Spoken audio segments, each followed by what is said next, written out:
En Directo América estamos de vuelta con las noticias que marcan la jornada. Soy Valentina Torres Sánchez y es un gusto acompañarlos. Revisamos los titulares. Son más de 1000 los muertos en Siria en medio de la escalada de violencia en la costa occidental. El presidente interino Ahmed al-Shara llamó a la unidad nacional, al tiempo que el ejército dijo que al menos 200 militares fueron asesinados en los combates. Hay preocupación en Ucrania. Las tropas rusas siguen avanzando en la región de Kursk y hoy reclamaron la retoma de otra localidad. Los movimientos rusos podrían dejar rodeado a un batallón. El presidente Volodymyr Zelensky dijo que en la semana se han registrado cientos de ataques con más de 2000 armas distintas. Hay expectativa en Canadá. El Partido Liberal anuncia en horas al sucesor de Justin Trudeau como líder del movimiento y también del gobierno. Quien ocupe el cargo tendrá que encargarse de asuntos clave, entre ellos la guerra arancelaria lanzada por Donald Trump.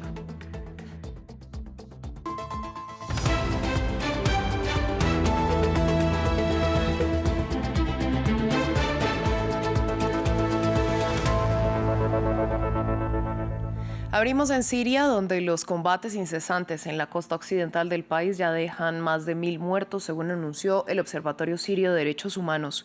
Son choques entre grupos armados leales a Bashar al-Assad y el gobierno interino. Sin embargo, la mayor parte de las víctimas son civiles pertenecientes a la minoría alawita.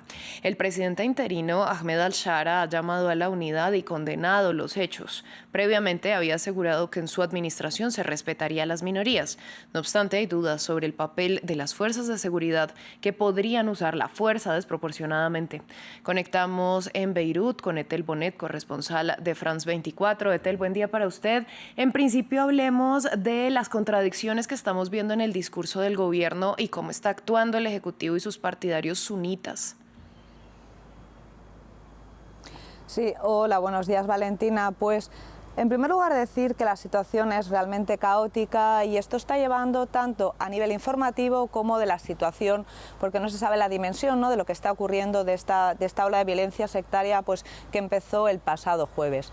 Ayer, por ejemplo, ya decían las fuerzas de seguridad sirias que ya habían más o menos controlado, ¿no?, la situación entre Latakia y Tartus y que habían cortado carreteras entre las dos principales zonas, también para detener pues, a elementos que estaban llevando a cabo estas masacres contra civiles alawíes, ya que están diciendo que no pertenecen, es decir, que escapan fuera de control, que son milicias islamistas que están tomándose pues, la situación como vendetas personales y están llevando a cabo estas masacres contra civiles. Estamos hablando de que habría más de 700 personas, ¿no?, que habrían muerto, mujeres, también niños, pero el problema principal es que no hay todavía fuentes oficiales y de donde se están pues conociendo, ¿no?, todas estas informaciones son a través de activistas que están en la zona, de lo que son ONGs que están llevando pues el conteo, ¿no?, de las cifras de muertos, pero todavía no se conoce exactamente cuál es la dimensión, como decíamos antes.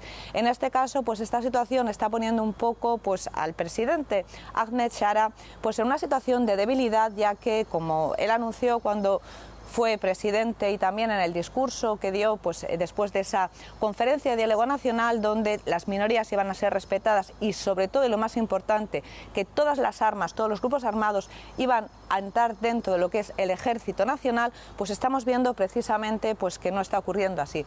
Y esto también hay que decir que era algo que lamentablemente no se podía esperar y que estaban en este caso pues esos grupos todavía, esos remanentes leales a Bashar al-Assad que se encuentran en la zona de Tartus y Latakia, que son, digamos, la cuna, ¿no?, del presidente al-Assad y también de los grupos de la comunidad alawí en este caso, pues era algo que era lo lógico, ¿no?, que ocurriera, porque ellos también querían demostrar precisamente pues que no tienen el control total el nuevo gobierno pues de la seguridad del país.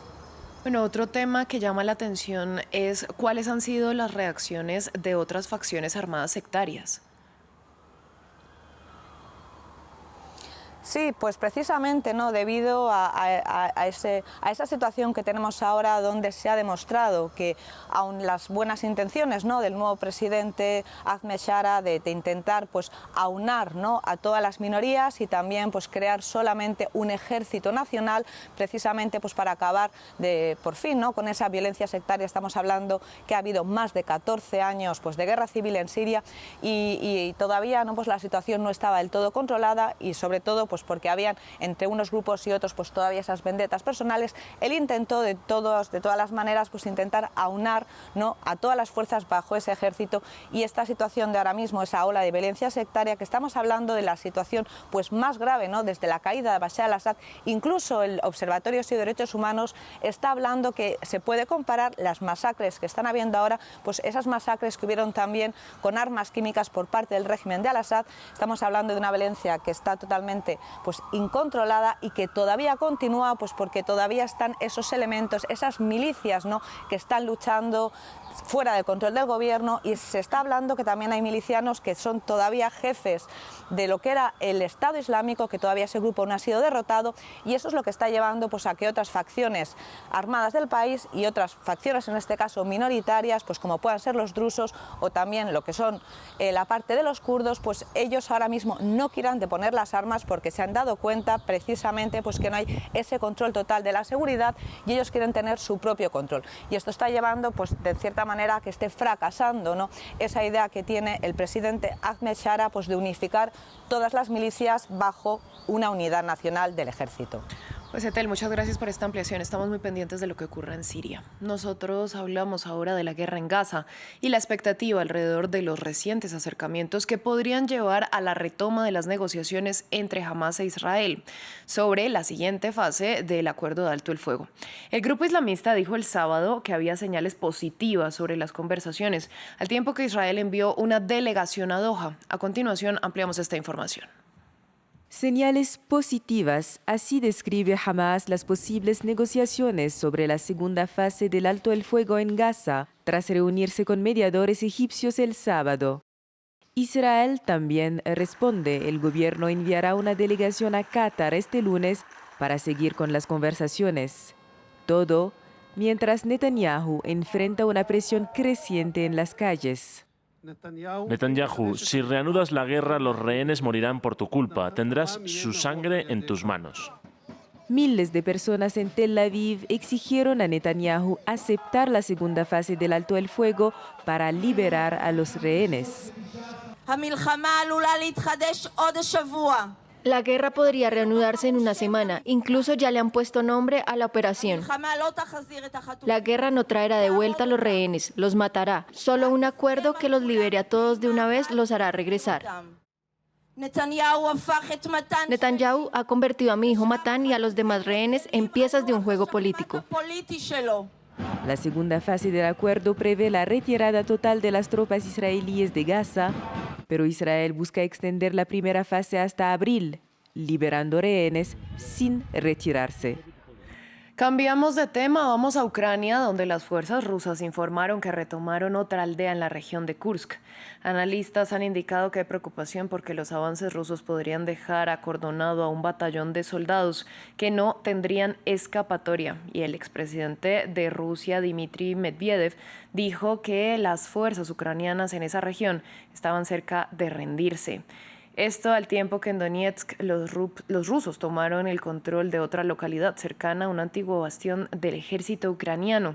A su vez, el presidente Volodymyr Zelensky denunció que en la última semana Rusia ha llevado a cabo cientos de ataques con más de 2.000 armas diferentes que cuentan con componentes extranjeros, por lo que según el mandatario se están violando las sanciones internacionales impuestas a Rusia.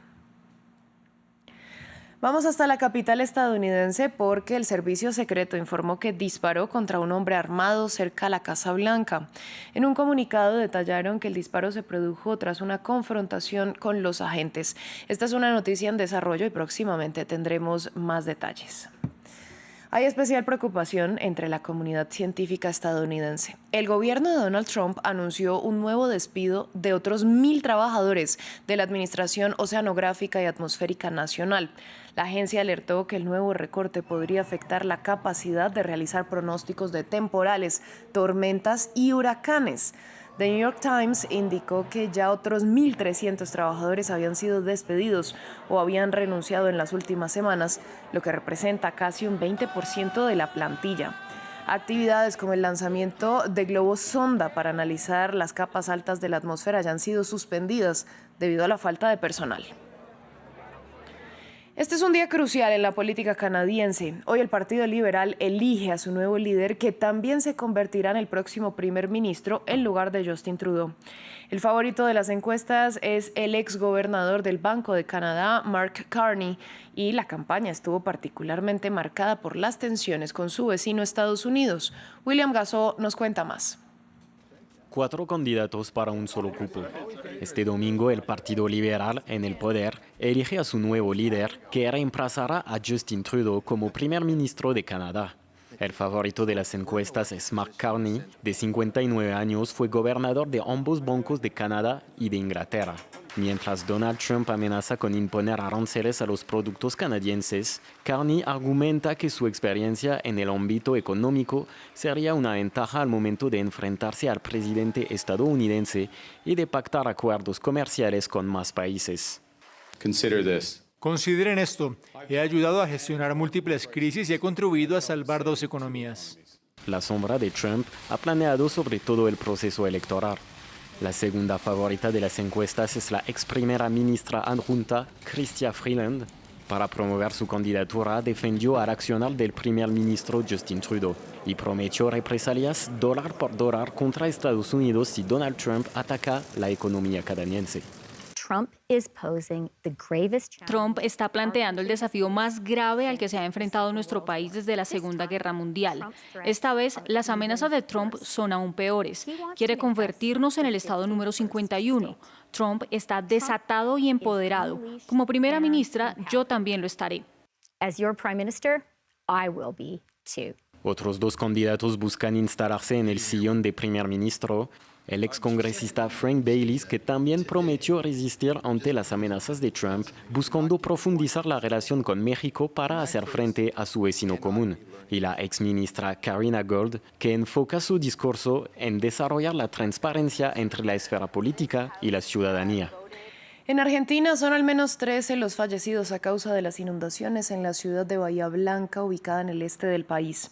Las autoridades identificaron a 11 de los fallecidos e informaron que en 8 horas se registró la cantidad de lluvia equivalente al promedio anual. Esto mientras continúa la búsqueda con buzos tácticos de personas desaparecidas. Al tiempo se estima que unas 800 personas han sido evacuadas. Los habitantes del vasto territorio autónomo danés de Groenlandia votan el próximo martes en las elecciones legislativas. La campaña electoral se centra en cortar o no los lazos con Dinamarca, al tiempo que se intenta mantener a buena distancia Estados Unidos. Su presidente Donald Trump dijo que quiere adquirir el territorio de una forma u otra. Parte de la atención se centra ahora en las reservas de minerales e hidrocarburos sin explotar en la isla. Groenlandia, un territorio que alberga grandes reservas de minerales y combustibles fósiles sin explotar. Sin embargo, a escala mundial, dichas cantidades son modestas y ofrecen un potencial de explotación menor, por lo que todavía no se puede considerar a Groenlandia como un territorio rico en minerales, según el gobierno. Creo que hasta que no tengamos entre 2 y 5 minas activas, no podremos considerarnos un país exportador de minerales. Así que seguimos siendo un país pionero con respecto a la minería. Se calcula que Groenlandia alberga unos 36.000 millones de toneladas de minerales de tierras raras, vitales para la industria tecnológica y la transición energética. Sin embargo, también se calcula que solo 1,5 millones de toneladas son técnicamente recuperables. Groenlandia también posee grafito, litio y cobre, entre otros recursos. Este geólogo afirma que Groenlandia podría convertirse en un actor clave, pero no a corto plazo. Hacer minería en Groenlandia es caro porque no hay infraestructura. Dependiendo de dónde esté el yacimiento, hay que construir un puerto. También hay que construir una carretera desde el puerto hasta la mina antes de empezar a extraer. Consume mucha energía, es muy contaminante y es un procesamiento muy complejo y que se hace principalmente en China. El 90% del procesamiento de estas tierras raras se realiza en China. 90% of these rare earth element processing is actually done in China. El uranio de Groenlandia también podría ser de interés estratégico, sin embargo está prohibido extraerlo. Además, la Compañía Nacional de Petróleo de Groenlandia dice que el territorio tiene el equivalente de 28.430 millones de barriles de petróleo sin explotar hasta ahora. Es todo por el momento en France 24, pero quédense con nosotros que volvemos en breve.